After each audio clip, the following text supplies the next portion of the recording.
It is Comic-Con week, ladies and gentlemen. What a great time to be a geek. There's obviously tons of news coming out about our favorite TV shows, movies, comics, games, you name it. Now, among the people who attended Comic-Con as an exhibitor was, of course, Hideo Kojima. He, alongside filmmaker Nicholas Winding Refn, who you might know as the director of movies such as Drive and shows like Too Old to Die Young, recently spoke during a panel that was hosted by Jeff Keighley, where they shared some brand new information about the highly anticipated Death Stranding. Worth noting about Refn is that he's of course a special guest in Death Stranding.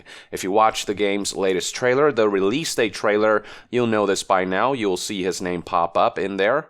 Now, what I mean by special guest is that Refn's likeness is being used, but his character, who goes by the name Heartman, is being performed by someone else. Same thing goes with Guillermo del Toro's character Deadman.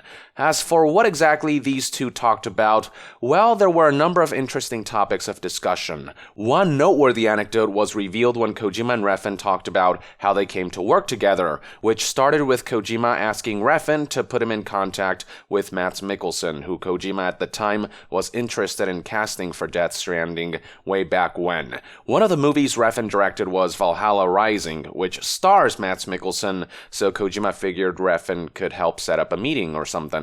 According to Kojima, when he had reached out, Refn had actually suggested maybe Keanu Reeves as a potential prospect for the role of Cliff, but Kojima ultimately wanted Mads and decided to go with him for the character. Now, if you've been following my channel, you all know how much I love Keanu Reeves as an actor. The Matrix is my favorite movie of all time. The John Wick trilogy is probably my favorite action series of all time.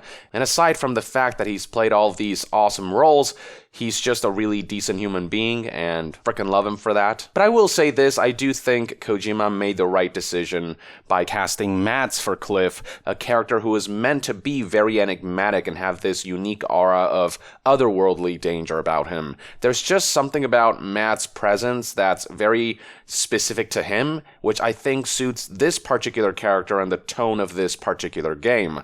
On the other hand, I think Keanu was the perfect choice for a game like Cyberpunk 2077 and a character like Johnny Silverhand, this rocker boy character who wants to rebel against the oppression of mega corporations. And it's a vibe and unique brand of danger and badassery that someone like Keanu can really capture. Every actor has unique particularities that fit certain roles better than others, and in the case of Death Stranding and this character Cliff, I think ultimately it was a good choice for Kojima to go with Mads over Keanu.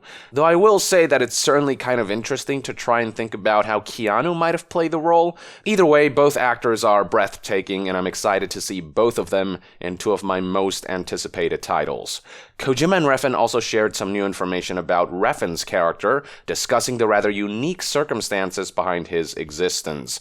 According to Twitter user Kalai, Kojima began by showing an exclusive new clip of Death Stranding featuring Heartman, and in this clip, he's reading a book titled 21 Minutes of Love. The significance of this is that it ties into what can only be described as a kind of physical and rather lethal disability that Heartman has. Kojima confirmed during the panel that for reasons he didn't dive into too much detail, Heartman's heart stops every 21 minutes. In other words, every 21 minutes, the dude just flat out dies. And when he dies, he stays on the other side for about 3 minutes, and by the other side, Kojima is most likely referring to the realm of the dead. While he's on the other side, during those 3 minutes that he's in there, what he does is search for his family, who seemingly perished through some unknown circumstances. And once those 3 minutes are up, he's resurrected and brought back to the realm of the living. So if you do the math, that's 24 hours in a day, 1,440 minutes in 24 hours, divided by 24 minutes, which is how long it takes for him to die and revive, and we're talking about a character that dies about 60 times a day, that goes to the world of the dead in search for his family about 60 times a day. As for what he does while he's alive, well, first of all, he's apparently hooked up to an AED, an automated external defibrillator, which is likely what takes care of the revivification. And actually, now that Kojima mentions it, if we go back and look at footage of the latest Death Stranding trailer, you can in fact see some cables running from this device that Heartman lugs around in front of his body all the way to his heart, so that's probably the automated defibrillator we're looking at here.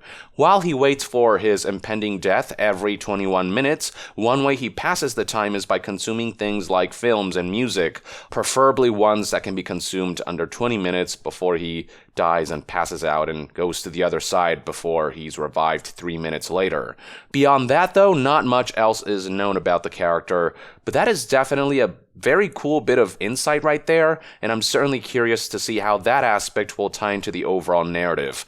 Now, I should point out that we might have actually gotten a glimpse of Heartman going to the other side and searching for his family in the release day trailer. There's this short clip where we see Heartman being dragged along by an invisible force of some sort in this beach-like setting, and as that happens, he's sort of trying to claw his way back. Notice how he's wearing more casual clothes here and has none of the usual Bridges attire and equipment with him, save for the cuffs here on his right wrist. He doesn't even have his defibrillator with him, further suggesting that Heartman is on the other side in this shot. Or I guess another possibility is that this could be some kind of flashback before he got this condition where his heart stops every 21 minutes, but I'm personally going to bet on the other theory that this is actually Heartman during one of his 3-minute death sessions. The trailer then cuts to this next shot to reveal what he's looking at. The shore of some beach, that same enigmatic beach we have seen time and again since the very first trailer, where we have seen Norman Reedus' character Sam, as well as Lindsay Wagner's character Amelie, reside in some form. In this shot, though, walking on the shore of the beach towards the ocean are various human figures with a ghost-like aura about them. Perhaps it's among these people where Heartman's family is, and perhaps what we're witnessing here is Heartman's search for his family coming to an abrupt stop as he gets pulled from the world of the dead back to the world of the living, with his defibrillators kicking in after the 3 minutes have passed. Given that he's being literally revived, literally dying and then coming back to life, I think what we're looking at here is him literally being dragged from the realm of the dead back to the realm of the living. Now, this imagery right here of ghost-like people on the shore of a beach is no doubt meant to tie into this idea of the death Stranding.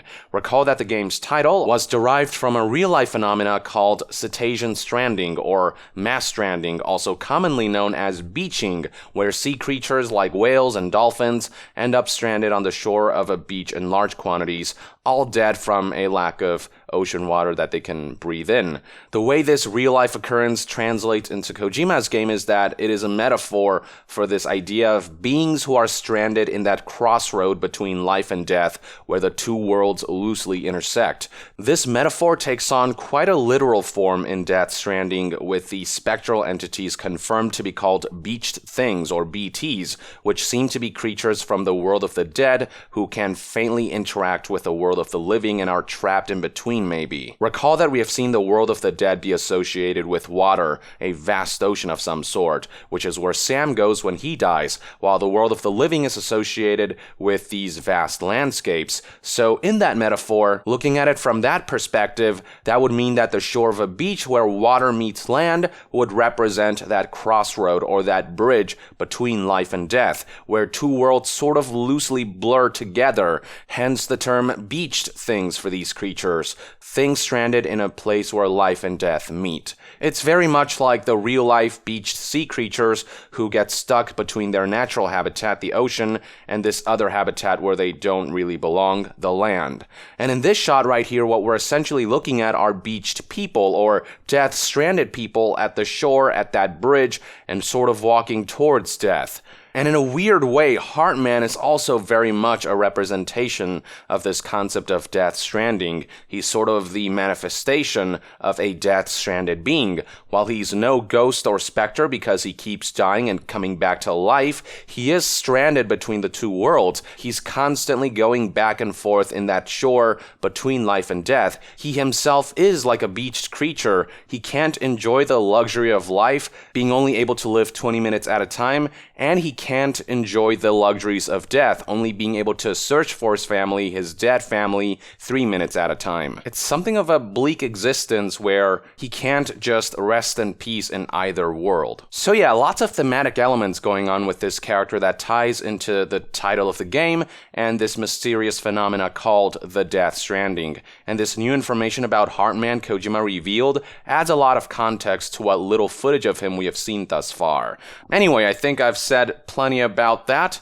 Last but not least, towards the end of the panel, Kojima unveiled Death Stranding's final box art, which he designed himself and looks like this. The key art of the plastic case shows a clean Sam with the hoodie on, while the key art of the steelbook case shows Sam all mucked up with the hoodie off. Now, box art aside, what's particularly interesting about this is that there isn't a label on the top right corner of the PlayStation 4 case indicating that this game is going to be a PlayStation exclusive.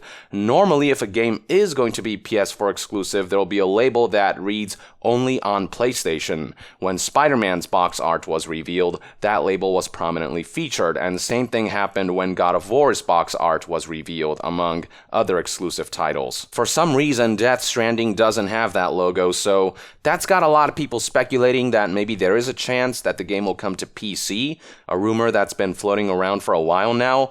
On the other hand, people have pointed out in the past that in the PlayStation Store, Death Stranding is listed under the Only on PlayStation banner, so maybe we aren't looking at the final iteration of the box art here. Perhaps we'll see the Only on PlayStation label on the case when the game launches. Hard to say for sure at this point, they haven't confirmed one way or the other. I guess we'll have to wait and see what happens. So as far as Death Stranding information goes, that's pretty much all the information that was unveiled at the panel, though other interesting topics were discussed as well, like Kojima's philosophy on creativity and making things that have never been done before, his take on the future of films, video games, and the blurring of lines between the two mediums, and more. But for this video, this is where I'll end this news update and discussion. Thank you for tuning in. Let us know in the comments below what your theories are about Heartman and what you think about Kojima's decision to go with Matt over Keanu. And to be further updated on all things gaming news, reviews, and discussions, stay tuned right here on Young Yeah. I'll see you guys next time. Young out.